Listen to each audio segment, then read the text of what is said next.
기도하겠습니다.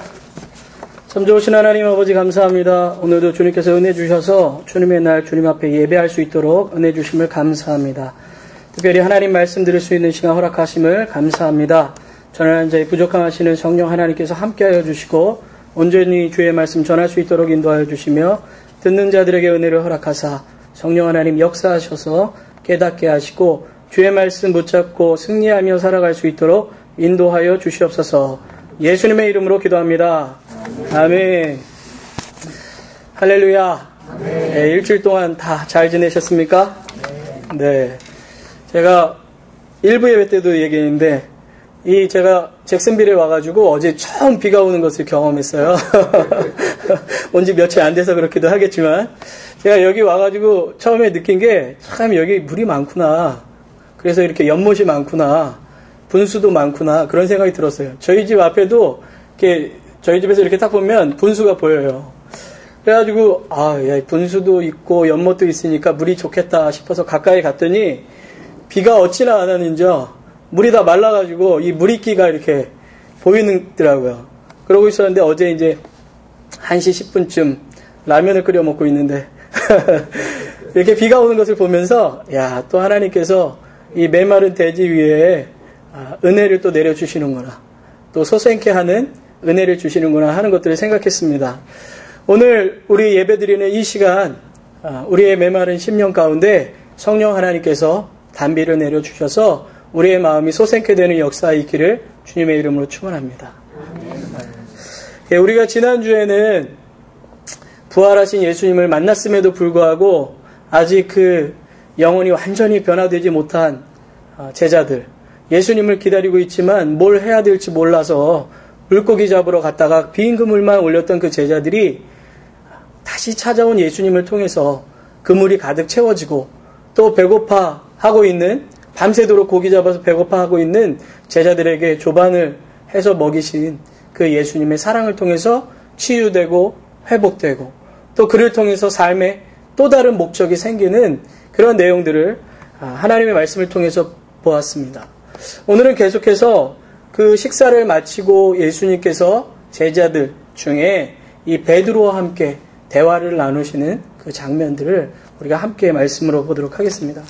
오늘 말씀을 보면 15절 말씀에 이렇게 기록되어 있죠. 저희가 조반 먹은 후에 예수께서 시몬 베드로에게 이르시되, 베드로에게 말씀하세요. 근데 어떤 말씀을 하시냐면 요한의 아들 시몬아, 내가 이 사람들보다 나를 더 사랑하느냐? 이렇게 질문하세요. 여러분들 혹시 여러분 성경에 이렇게 1 표시되고 나눠주 기록되어 있지 않습니까? 거기 보면 이것들보다 이렇게 나오잖아요. 안 나와요? 그래서 성경을 좀 좋은 걸 가지고 있을 필요가 있는데 보통 이제 성경에 1 표시하고 이것들보다 이렇게 나와요. 그래서 어떤 분은 이렇게 얘기하십니다. 베드로야, 네가 이 사람들보다 나를 더 사랑하니? 하는 질문도 되고, 베드로야, 네가 잡은 이 물고기들, 네가 지금껏 과거에 누리고 살았던 그 생활들보다 네가 나를 더 사랑하니? 하는 그런 질문 하고도 같다, 이런 표현들을 쓰시는데요. 어쨌든 예수님께서 이 제자들에게, 이 베드로에게 이렇게 물어보시죠. 베드로야, 네가 나를 사랑하니? 이렇게 물어보십니다. 베드로는 이렇게 대답하죠. 예, 주님, 제가 주님을 사랑하는 것을 아십니다. 이렇게 대답하니까 예수님께서 뭐라고 하십니까? 내 어린 양떼들을 먹여라, 이렇게 말씀하십니다. 근데 예수님께서 한 번만 물어보신 게 아니라 재차 베드로에게 또 물어보세요. 요한의 아들 시몬아, 네가 나를 사랑하느냐? 베드로가 또 대답하는 거죠. 예, 주님, 제가 주님을 사랑하는 것을 주님께서 아십니다. 이번에는 예수님께서 내 양떼들을 치라, 이렇게 말씀하세요. 그리고 또 세 번째 또 물어보세요. 아마 2번까지 물어보시고 또 확신 있게 물어보시고 싶으셨는지 어쨌든 세 번째 또 이렇게 물어보십니다. 요한의 아들 시몬아, 네가 나를 사랑하느냐? 근데 이번에는 참 희한하죠. 그동안 대답 잘 해왔던 이 베드로가 세 번째는 근심합니다. 그리고 대답해요. 예, 주님, 제가 주님을 사랑하는 줄 주께서 아시나이다. 그렇게 대답했을 때 이 주님께서 다시 한번 내 양떼들을 먹여라, 이렇게 말씀하시면서 뒤에 보면 나를 따르라 말씀하시는 것을 볼 수가 있습니다. 어쨌든 예수님께서는 베드로에게 지금 내가 나를 사랑하느냐라는 질문을 던지고 계시고 그것에 대해서 베드로는 예라고 대답하는 것을 볼 수가 있습니다. 그렇다면 이 말씀 속에서 내가 나를 사랑하느냐 하는 것이 도대체 무슨 의미가 있겠는가 하는 것을 여러분과 오늘 함께 나누고 싶습니다. 먼저 내가 나를 사랑하느냐 이곳에는 이런 의미가 숨겨져 있어요. 나는 너를 사랑한다 하는 내용이 숨겨져 있는 것을 볼 수가 있습니다. 여러분 혹시 누군가에게 당신은 나를 사랑하십니까? 너 나를 사랑하니? 이렇게 얘기해 본 적 있으세요? 한 번도 없으세요? 대답을 안 하시는 거 보니까 없으신 것 같기도 하고. 보통 이제 우리가 연애할 때도 그렇고 자녀들한테도 그렇게 얘기하지 않아요? 너 엄마가 좋아? 아빠가 좋아? 뭐 이런 것도 물어보고 그러잖아요. 그런 것처럼 우리가 누군가에게 이렇게 물어보잖아요. 그럴 때 어떤 사람에게 그걸 물어봅니까? 내가 정말 짜증내하는 사람, 싫어하는 사람, 얼굴도 보기 싫은 사람한테 당신 나를 사랑합니까? 이렇게 물어보세요? 아니죠. 기본적으로 내가 누군가를 사랑할 때 그 사람에게 사랑을 확인하고 싶을 때 물어보잖아요. 그렇죠? 그래서 사랑하는 연인에게, 아내에게, 남편에게, 안 하신 분들은 오늘 한번 해보세요. 아내에게, 남편에게, 또는 부모님에게, 자녀에게 나를 사랑하십니까? 이렇게 물어본단 말이죠. 내가 사랑할 때 비로소 그런 이야기를 물어볼 수 있는 거예요. 그래서 요한일서 4장 19절 말씀을 보면 알 수 있는 것처럼 하나님께서 먼저 우리를 사랑하셨다. 이렇게 기록하고 있어요. 성경 전체가 하나님의 이야기이자 하나님이 우리를 사랑하시는 이야기입니다. 우리 인간이 죄를 범했음에도 불구하고 하나님께서 먼저 우리를 찾아오시고 우리를 만나주시고 우리를 택해 주셔서 우리를 하나님의 자녀 삼아 주신 것, 우리가 죄인 되었을 때에도 그 사랑하시는 독생자 예수님을 보내주셔서 우리로 하여금 그분을 믿게 하시고 구원하신 그 사랑, 그것이 바로 하나님의 사랑이라는 거예요. 그분이 먼저 우리를 사랑하시면서 그렇게 질문하시는 거예요. 내가 나를 사랑하느냐. 베드로에게도 마찬가지예요. 베드로에게 예수님께서 이것을 물어보실 때는 먼저 예수님께서 베드로를 사랑하시기 때문에 내가 나를 사랑하느냐라고 물으실 수 있는 거죠. 우리는 이 질문을 통해서 주님께서 베드로를 사랑하시는 것을 발견할 수 있습니다. 두 번째는 무엇인가? 나는 너를 용서했다 하는 것이 내가 나를 사랑하느냐라는 표현 속에 숨겨져 있는 것을 볼 수가 있어요. 여러분 오늘 이 성경 말씀을 자세히 보시면 예수님께서 베드로를 향해서 한 번도 질책을 안 하세요. 너 왜 나를 3번이나 부인했어? 내가 너 그럴 줄 알았어. 닭 울기 전에 3번 부인한다고 얘기했지? 경고했지? 내가 그렇게 얘기했는데도 너 그거 해버리고 말았어? 이렇게 얘기 안 하셨잖아요. 그렇죠? 너 왜 날 버리고 도망간 거야? 내가 너 다시 만나준다 했는데 왜 물고기 잡고 있었니? 이렇게 한마디도 주님께서 뭐라고 그러시지 않으셨어요. 오늘 우리가 읽은 성경 말씀을 보면 예수님께서 3번 네가 나를 사랑하느냐 이렇게 질문하시는데 여기서 사랑이라는 표현이 2번은 아가페의 사랑을 이야기하고 마지막 3번째는 필레오의 사랑을 이야기합니다. 그게 뭐냐면 우리 성경에는 보통 그런 표현이 없는데요. 영어 성경에도 마찬가지고 그리스어에서는 보통 3가지의 사랑을 이야기합니다. 첫 번째는 아가페의 사랑이에요. 아가페의 사랑은 헌신적인 사랑, 변하지 않는 사랑이에요. 하나님께서 우리에게 주시는 사랑이자 부모님들이 자녀들에게 하는 사랑이죠. 자기의 모든 것을 쏟아 부어주지만 전혀 변하지 않는 그 사랑, 그것이 바로 아가페의 사랑입니다. 근데 필레오의 사랑이라는 것이 있는데 그건 뭐냐면 친구의 우정과 같은 사랑이에요. 친구의 우정은 이해관계에 따라서 변할 수도 있어요. 불완전하기도 해요. 친구의 우정이 때때로 좋기는 하지만 또 때로는 변심이 나타날 수 있는 것이 친구의 사랑입니다. 어쨌든 이 필레오의 사랑은 친구의 우정과 같은 사랑이에요. 3번째 사랑은요, 에로스의 사랑입니다. 남녀 간의 성적인 그런 사랑을 이야기할 때. 그럴 때 우리 보통 에로스의 사랑이라고 이야기합니다. 근데 오늘 우리 성경에는 나타나 있지는 않아요. 보이지는 않아요. 근데 이거를 헬라어 원문, 그리스어 원문으로 딱 보면 예수님께서 처음에 베드로에게 2번 던졌던 질문은 아가페의 사랑으로 질문하세요. 쉽게 말해서 이런 겁니다. 요한의 아들 시몬아, 네가 나를 사랑하되 내가 너에게 주었던 그 헌신적인 사랑, 변하지 않는 사랑, 그 아가페의 사랑으로 너 나를 사랑하니? 이렇게 질문한 거예요. 근데 베드로는 뭐라고 대답하냐면, 예, 주님, 제가 주님을 필레오의 사랑, 친구의 우정과 같은 사랑으로 사랑하는 줄 주님께서 아십니다. 이렇게 대답하는 거예요. 두 번째도 똑같이 예수님께서 그렇게 물어보세요. 요한의 아들 시몬아, 너는 아가페의 그 헌신적이고 변하지 않는 그 사랑으로 정말 나를 그렇게 뜨겁게 사랑하니? 라고 질문했을 때 베드로는 또 똑같이 예 주님, 제가 필레오의 사랑, 친구의 사랑이자 변할 수도 있는 그 사랑으로, 불완전한 사랑으로 주님을 사랑한다는 것을 주님은 아십니다. 이렇게 얘기를 해요. 그런데 그런 것에 대해서도 예수님께서는 전혀 질책하지 않으세요. 너 내가 아가페의 사랑으로 얘기하는데 너도 아가페의 사랑으로 대답해야지. 내가 너에게 준 사랑이 어떤 건데? 이렇게 물어보지 않으신다는 거예요. 제가 성경을 읽는 것 중에 참 감동적인 그 성경 내용 중에 하나가 뭐냐면 예수님께서 마지막 만찬 때 제자들의 발을 씻기시는 그 장면입니다. 예수님께서 제자들의 발을 씻기시는 그 장면에서 예수님은 베드로가 자신을 3번 부인할 것을 아셨죠.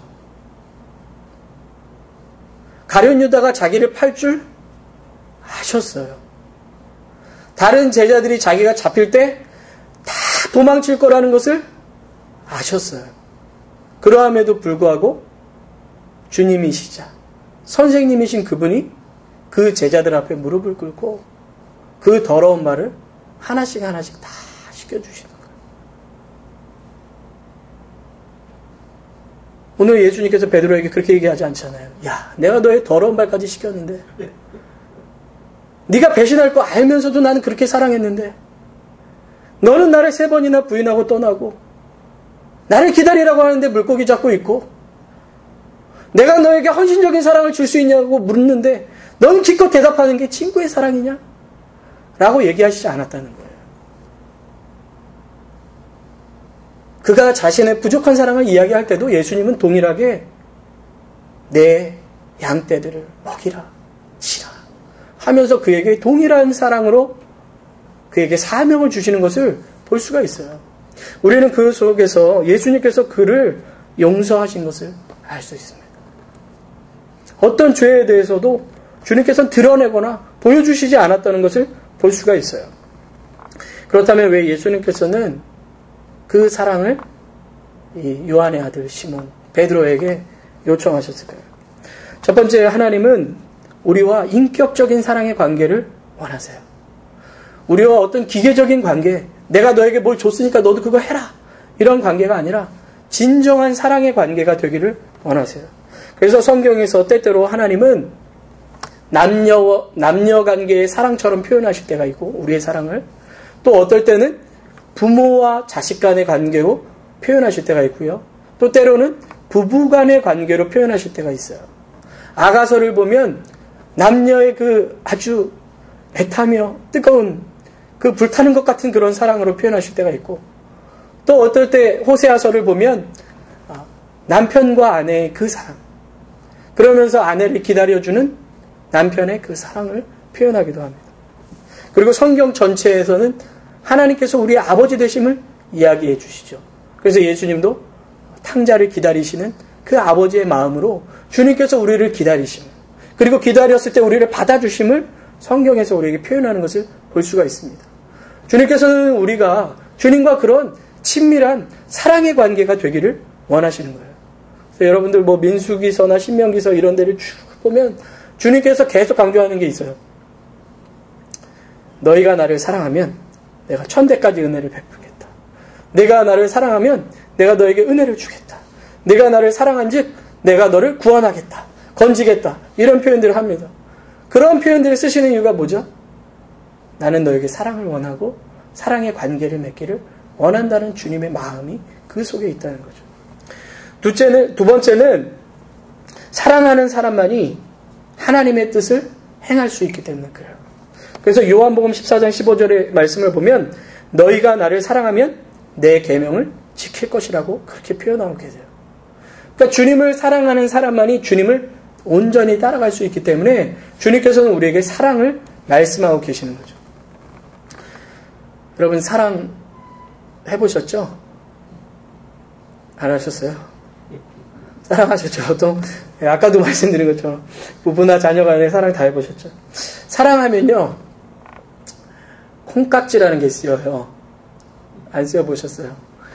사랑하면 콩깍지가 쓰여가지고 이상하게 생각도 변하고 마음도 변하고 행동도 변하고 다 변하게 돼요. 그래 다 좋게 보여요. 아침에 아직 식사 안 하셨죠? 식사하셨어요? 예, 좀 있으면 점심 식사인데 죄송합니다. 제가 똥 얘기를 잠깐 할게요. 똥 하면 우리는 벌써 지저분한 이미지가 딱 생각나잖아요. 그렇게 더럽던 똥이 제가 낳은 건 아니고 집사람이 아이를 낳았죠. 저의 아이를 낳았는데 아이가 똥을 쌌는데 얼마나 그게 이뻐 보이는지 모르겠어요. 그 똥이에요. 그것도 아주 우리가 얘기하는 장이 좋아서 싸는 그런 똥을 싸면 제 마음이 막 너무너무 기쁜 거예요. 야, 이 녀석 잘 먹었구나. 소화를 잘 시키는구나. 건강하게 자라는구나. 그 마음 때문에 그 더럽다고 여기던 똥까지도 내 마음속에서는 너무너무 기쁜 거예요. 아이들 식사하다 보면 옷에 막 더러운 거 다 묻히잖아요. 음식 막 다 묻히고 뭐 짜장 같은 거 먹으면 여기가 막 시커매지잖아요. 그런데도 그 아이들을 바라볼 때 얼마나 제 이 얼굴에 미소가 띄어지면서 잘 먹는다. 그래 잘 먹어라. 하는 그런 마음이 생깁니까? 그게 사랑이죠. 사랑. 사랑으로 하면 억지로 하는 게 없어요. 선물을 주더라도 기쁜 마음으로 주고요.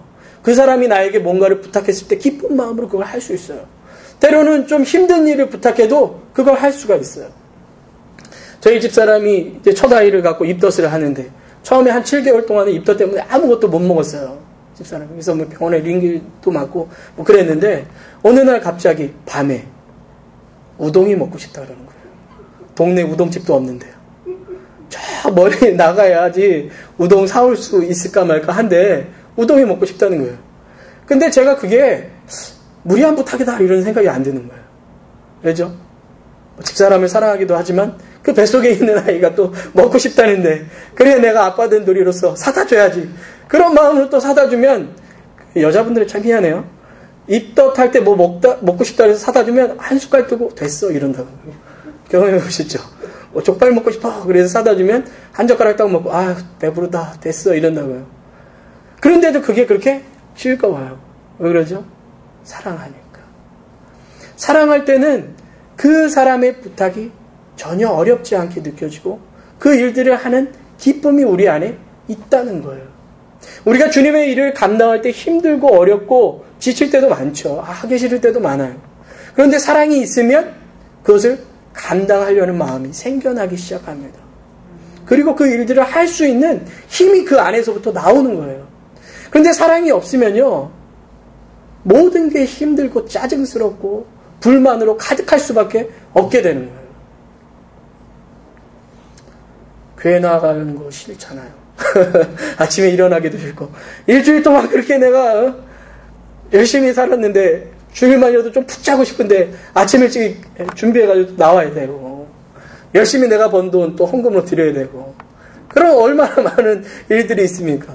그러나 그것을 내가 기쁜 마음으로 할 수 있는 것은 주님께 받은 사랑이 큰 것뿐만 아니라 내가 주님을 사랑하고 있기 때문에 그것이 전혀 아깝지가 않고 그것이 오히려 나에게 기쁨이 되는 거예요. 만나려 갔는데 내가 그래 오늘은 좋은 옷 입고 나가야지 이런 마음이 드는 거예요. 사랑할 때. 사랑할 때는 거울도 자주 보잖아요. 내가 머리가 흐트러졌나? 오늘 옷은 뭘 입어야 되지? 그런 마음이 드는 것처럼 우리가 주님을 사랑할 때는요. 예배도 기쁘고 기도하는 것도 즐겁고 헌금 내는 것도 좋고 예수님을 다른 사람한테 전하는 것마저도 아주 좋아요. 여러분들 좋은 냉장고 사보셨죠? 여자분들. 처음 냉장고 뭐 이런 게 딱 들어올 때 얼마나 기쁩니까? 그리고 써보고 너무 좋으면 또 어떻게 되죠? 자랑하죠. 보통. 내가 냉장고를 샀는데 참 좋아. 백을 샀는데 마음에 들면 자랑해요. 이거 내가 샀는데 너무 좋아. 이런 거 자랑하죠. 그게 다 사랑이죠. 사랑하면 자랑하게 돼 있어요. 예수님을 전하고 싶은 마음. 예수님을 다른 사람한테 자랑하고 싶은 마음. 사랑할 때 생길 수 있는 거예요. 그러니까 예수님께서 오늘 제자들에게, 이 시몬 베드로에게 물어보시는 그것도 예수님을 사랑할 때에 비로소 지금까지 살아왔던 삶과는 다르게 주님을 온전히 따를 수 있는 힘과 용기가 나오기 때문에 주님께서 그에게 사랑하느냐라고 물어보십니다. 마태복음 22장 34절 이하에 어떤 율법사가 예수님을 찾아와서 이렇게 물어봐요. 예수님, 성경에서 얘기하는 계명 중에 가장 큰 계명이 무엇입니까? 이렇게 물어봅니다. 그때 예수님께서 뭐라고 얘기하시죠? 마음을 다하고 뜻을 다하고 목숨을 다하고 힘을 다해서 주 너의 하나님을 사랑하라. 이것이 크고 첫째 되는 계명이고 내 이웃을 내 몸과 같이 사랑하라 하였으니 이것이 둘째 계명이라. 이렇게 얘기하시잖아요. 그와 같은 것이라고 얘기하세요. 그러니까 하나님을 사랑하는 것, 그분과 온전한 관계를 맺는 것이 주님께서 가장 원하는 것이라는 거예요. 어쨌든 주님께서는 그렇기 때문에 이 시몬 베드로에게 네가 나를 사랑하느냐라고 3번 물어보시는 것을 볼 수가 있습니다. 그런데 우리는 이렇게 생각이 들잖아요. 그러면 얼만큼 주님 사랑해야 되지? 얼만큼 주님을 사랑해야 주님께서 기뻐하실까? 얼만큼 주님을 사랑해야 주님이 원하시는 그 사랑의 이 기준이 될까? 그런 생각 안 해보셨습니까? 오늘도 주님께서 시몬에게 네가 나를 사랑하느냐라고 물어보시는데 그렇다면 내가 어떻게 사랑한다고 이야기해야 되는가? 어떤 분들은 신앙이 또는 믿음이 또 주님과의 관계가 아주 좋아서 하나님 나 이만큼 사랑합니다 라고 얘기할 수도 있지만 어떤 사람들은 또 아직 이제 교회 다닌 지 얼마 되지도 않았고 주님 아는 것도 별로 없는데 내가 얼만큼 사랑한다고 얘기를 해야 되나? 또는 주님을 열심히 쫓아가다가 또 일주일 동안 하나님 말씀대로 산다고 했는데 그것이 잘 지켜지지 않을 때 마음에 낙심되고 내가 정말 주님을 사랑하는 자답게 살아가는 것일까? 라고 생각하는 사람은 도대체 내가 주님 사랑하게 하는 거야? 이런 마음이 들 수도 있다는 거예요. 얼만큼 주님을 사랑해야 될까요? 아까도 말씀드린 것처럼 오늘 예수님께서는 베드로에게 너 아가페의 사랑으로 사랑하니? 아가페의 사랑으로 사랑하니? 물어보시고 3번째에는 뭐라고 물어보시냐면 그래 베드로야, 그래 시몬아, 그렇다면 네가 나를 필레오의 사랑으로 사랑하니? 라고 3번째 질문하세요. 베드로가 주님 나는 필레오의 사랑밖에 안 돼요. 주님 나는 필레오의 사랑밖에 안 돼요. 라고 얘기했을 때 예수님께서는 마지막으로 질문하실 때는 그래 그러면 네가 얘기하는 그 필레오의 사랑으로 너 나를 계속 사랑할 수 있겠니? 라고 물어보시는 거예요. 근데 베드로는 근심됐어요. 여러 가지 이유가 있죠. 3번 주님을 부인했던 것들이 생각났을 수도 있고 정말 내가 이 필레오의 사랑으로라도 주님을 끝까지 사랑할 수 있을까? 하는 그 마음속에 질문이 떠올랐을지도 모르겠습니다. 내가 또 실패하면 어떡하지? 내가 또 주님을 모른다고 하면 어떡하지? 하는 그런 마음이 들었는지도 몰라요. 그럼에도 불구하고 베드로는 자기가 가지고 있는 그 사랑의 모습 그만큼을 다시 대답해요. 예, 주님. 제가 주님께 드릴 수 있는 사랑은 아직 이 필레오의 사랑밖에 안 됩니다. 저 또 살아가다가 주님 모른다 그럴지도 모르겠어요. 또 이해관계가 안 맞으면 또 주님 온전히 따르지 못할지도 모르겠어요. 그런데 주님 나 그렇게라도 주님 사랑합니다. 라고 대답했을 때 주님께서 그것을 그대로 받아주세요. 그리고 뭐라고 얘기하시냐면 나를 따라라 이렇게 말씀하세요. 주님께서 여러분에게 야, 너 나 사랑하니? 라고 물어보실 때 주님 나 요거밖에 안 됩니다. 나 어제도 주님을 온전히 따르지 못했습니다. 하지만 난 그만큼이라도 주님 사랑합니다. 라고 대답할 때 주님께서는 그것을 그대로 받아주신다고요. 여러분들이 주님 앞에 대답하는 그 모습 그대로를 여러분들이 지금 가지고 있는 신앙의 모습 그대로를 주님께서는 기쁘게 받아주세요. 그리고 여러분에게 이렇게 말씀하세요. 나를 따라오너라. 여러분 나를 따라오너라 라는 말은 무슨 말입니까? 내가 앞에 갈게.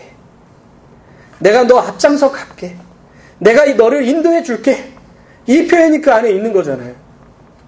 내가 너를 도와줄게. 이런 표현이 있는 거잖아요. 제가 어렸을 때 저희 집은 농사를 졌어요. 저는 농사꾼의 아들로 태어났습니다. 부모님이 한 4, 5학년 때까지 이제 농사를 지셨어요. 농사 지는 데가 좀 많았는데, 근데 여러분들 혹시 그 농촌 같은 데 가보시면 아시겠지만, 보통 이 농사 짓는 데를 가려면 꼭 건너야 할 시냇물이 있습니다.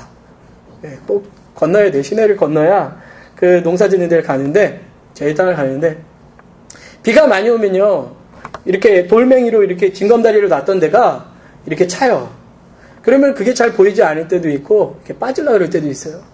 그래서 이제 저희 아버지가 저를 데려가시다가, 저희 아버지는 물에 빠지시면서 저한테 돌을 놔주시기도 하고, 어떨 때는 저를 업고 거기를 건너세요. 우리 주님이 그렇게 해주신다는 거죠. 여러분들이 주님을 사랑하나 갈 수 없는 그 길을 하나님께서 앞장서 가시며 여러분에게 길을 만들어 주세요. 여러분들이 징검다리를 건널 수 있도록 도와주세요. 붙잡아 주세요. 때로는 여러분들은 업고 그 길을 건너가 주시는 거예요. 출애굽할 때 이스라엘 백성들에게 뭐라고 얘기하냐면, 독수리가 그 자식을 등에 업고 건너는 것처럼 내가 너희들을 그렇게 인도했다라고 말씀하시는 거예요. 우리 주님은 그렇게 인도하시는 분이신 거예요. 여러분들이 주님 앞에 작은 사랑이지만은 그 사랑을 그대로 주님 앞에 고백하는 그 순간, 하나님께서는 여러분들에게 주님의 일을 맡기시는 한편, 그 길을 감당할 수 있도록, 여러분이 그 삶의 길을 갈 수 있도록 인도해 주시는 분이 바로 우리 주님이세요. 오늘 그것을 베드로에게 말씀하시는 것입니다. 그렇기 때문에 베드로가 그 길을 갈 수 있는 거예요. 여러분, 우리는요, 베드로가 3번 부인한 것 다 알고 있습니다. 여기 모르시는 분 계세요? 제가 지난주에도 설교했고 오늘도 또 얘기했잖아요. 아마 전 세계에 있는 크리스찬 중에 베드로가 예수님을 3번 부인한 거 모르는 사람 없을 것 같아요. 제가 생각할 때는. 고난주간마다 목사님들이 설교하잖아요. 베드로가 3번 부인했다고. 제가 성경을 자세히 보니까 마태복음, 마가복음, 누가복음에 다, 요한복음까지 베드로가 예수님 부인한 거 다 나오죠. 그 얘기는 뭐죠? 그때 당시에 교회 공동체 안에 베드로가 예수님 3번 부인한 거 모르는 사람 없다는 얘기죠. 여러분, 베드로는 수제자라고 불렸던 사람입니다. 주님을 따르기에 최고 열정을 내고 열심을 냈던 사람이에요. 그 사람이 주님을 모른다고 부인했었어요. 그 사람이 다시 사도의 길을 갈 때 쉬웠겠어요? 제가 일부 예배 때도 얘기했지만, 여러분, 만약에 목회자가 7계명을 범했다.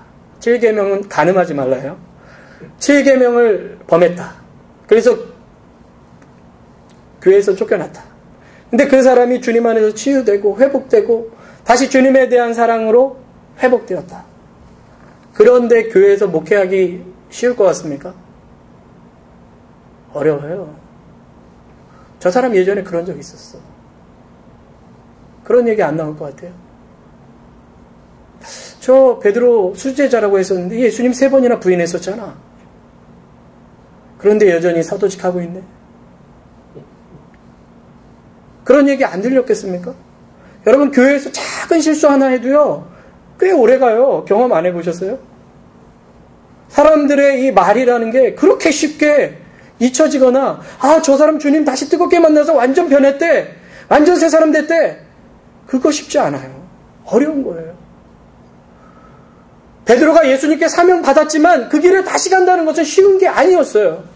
그럼에도 불구하고 끝까지 그 길을 갔고, 우리가 알려진 것처럼 예수님을 위해서 거꾸로 십자가에서 죽을 수 있었던 그 힘은 주님께서 그에게 사랑하느냐고 물으시고 그에게 다시 사명을 주시고 그에게 힘을 주셨기 때문에 그 일을 감당할 수가 있었던 거예요.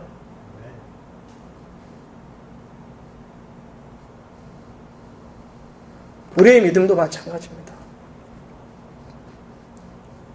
내가 부족하고 연약하지만 주님 앞에 사랑한다고 고백하고 그 주님께서 날마다 우리에게 말씀하시는 그 음성, 나를 따라와라.